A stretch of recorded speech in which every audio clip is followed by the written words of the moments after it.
नमस्कार, मी विलास आव्हाड. आपण पाहताय AV9 एक्सप्रेस. मित्रांनो, महाराष्ट्रामध्ये आपण जवळजवळ आता 2 वर्ष होत आले.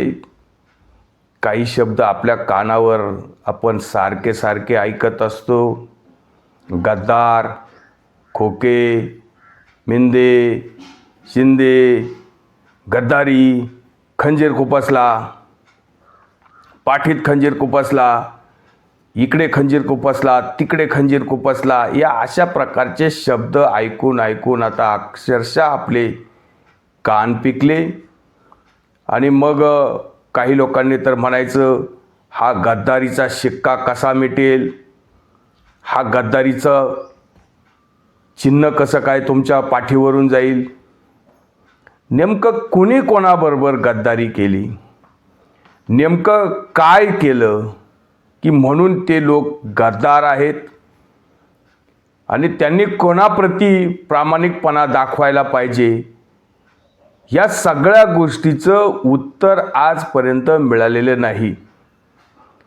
खरं तर नेत्यांनी काहीही करायचं, खुर्चीसाठी वरिष्ठ नेत्यांनी कुठलीही सांगड घालायची आणि आपण केलेली गद्दारी, आपण केलेला मतदारांच्या विषयी गैरविश्वास किंवा आपण त्यांच्यावर जे काही स्वतःच्या स्वार्थासाठी वेगवेगळ्या प्रकारचे सारीपाट आपण जेव्हा खेळतो आणि लोकांचा विश्वासघात करतो, ज्या मतदारांनी आपल्याला भारतीय जनता पार्टी आणि शिवसेना यांच्याबरोबर आपल्याला निवडून दिलं,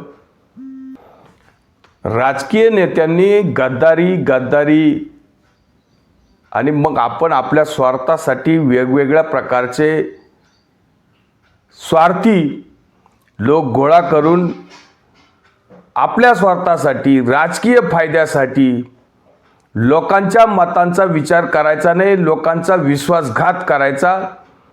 ज्या लोकांनी आपल्याला निवडून दिले, ज्या लोकांनी आपल्यावर विश्वास टाकलाय, तो आपल्याबरोबर जी काही शिवसेना असेल किंवा भारतीय जनता पार्टी असेल, या संयुक्त उमेदवाराला निवडून दिलं होतं आणि एकमेकांनी एकमेकांच्या मतांना आदर करून एकमेकांच्या उमेदवारांना मतं दिली होती.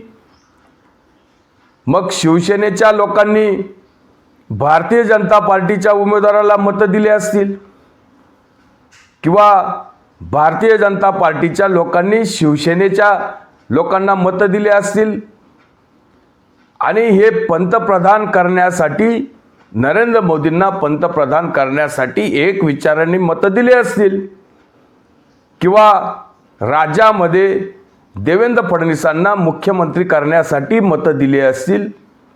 हा सगळा प्रकार आपण 2019 मध्ये बघितला आणि मग फक्त गद्दार गद्दार गद्दार.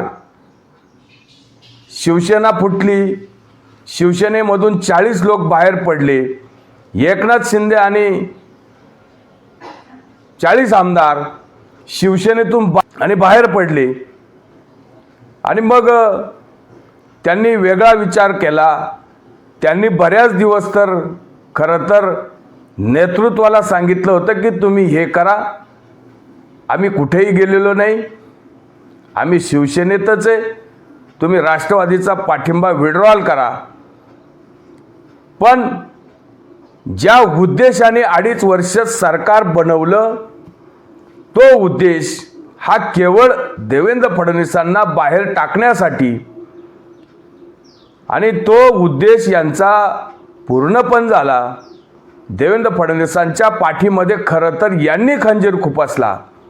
आता ते जगाला हे सांगणार नाही, जगाला आपण केलेली गद्दारी लोकांना सांगायची नाही, ती सांगायची नसते.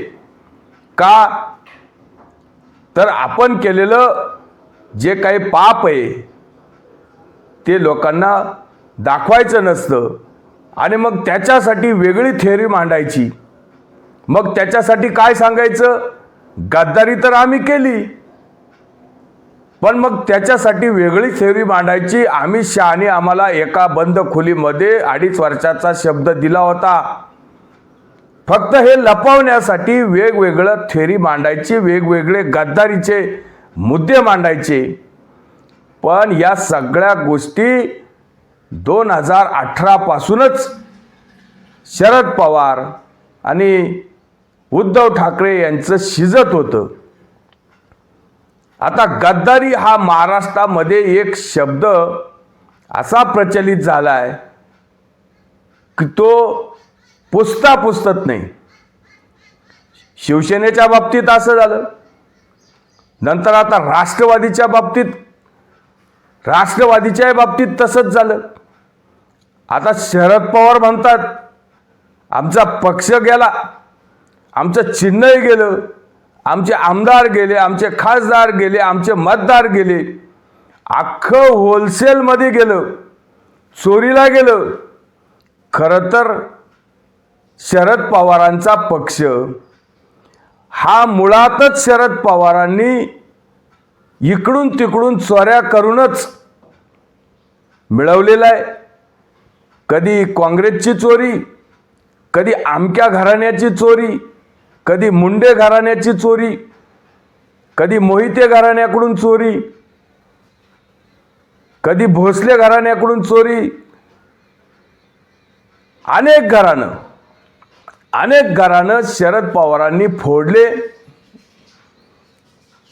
आणि अनेक घराण्यांची चोरी करून पक्ष तयार केला. आणि आज शरद पवार म्हणतायत की आमची होलसेलमध्ये चोरी झाली, आमचा पक्ष गेला, चिन्ह गेलं, नाव गेलं, आमदार गेले, खासदार गेले, मतदार गेले, आमची होलसेलमध्ये चोरी झाली. खरं तर ही चोरी झाली आणि नुकसान बाकी काय झाले हे येणाऱ्या काळात कळेल. चोराला ज्या प्रकारे चोरी करतो, एखादं घोडं आपण जेव्हा विकत घेतो तर त्याचे पैसे आपण मोजतो आणि ते जर चोरी गेलं तर त्याचे जितके पैसे आपण मोजले तितक्या पैशाचं आपलं नुकसान होत असतं. पण आपण जेव्हा चोरीचाच माल विकायला बाजारात जातो आणि तो चोरी होतो, त्यावेळेत आपलं नुकसान काय असतं? आलेल्या भावातच आपण तो देतो असंच समजायला काय हरकत नाही. म्हणजे आपण चोरी करून आणला होता आणि तो चोरी झाला, आपलं नुकसान काही नाही. अशाच पद्धतीनं अजित पवारांना सुद्धा अधिकार आहेत. अजित पवार पण ज्या पद्धतीने शरद पवारांनी अनेक पक्ष फोडून, अनेक घराणे तोडून, गद्दाऱ्या करून, अनेकांच्या पाठीत खंजीर खुपसून पक्ष तयार केला, त्याचप्रमाणे अजित पवारांनी केला, त्याचप्रमाणे एकनाथ शिंदेंनी केला. यात गैर काय? त्यामुळं गद्दाऱ्या आणि कुणी गद्दाऱ्या, का गद्दाऱ्या केल्या, या सगळ्या गोष्टीचं उत्तर येणाऱ्या विधानसभेत म्हणा किंवा येणाऱ्या लोकसभेत लोक देतील. लोकांना हा प्रकार आवडला असेल तर लोक त्यांना मतं देतील. लोकांना हा प्रकार जर आवडला नसेल तर त्यांच्या विरोधात मतं देतील. लोक उद्धव ठाकरेंना मतं देऊ शकतात, लोक शरद पवारांना मतं देऊ शकतात. हा शेवटी लोकांचा प्रश्न आहे की लोकांनी कुठल्या गोष्टीला वेटेज द्यायचं, कुठल्या गोष्टीला विरोध करायचा, कुठल्या गोष्टीला समर्थन करायचं. लोकांना ठरू द्या. लोकांचं मत असे की आम्ही भारतीय जनता पार्टी शिवसेनेला मतं दिले होते आणि आमचं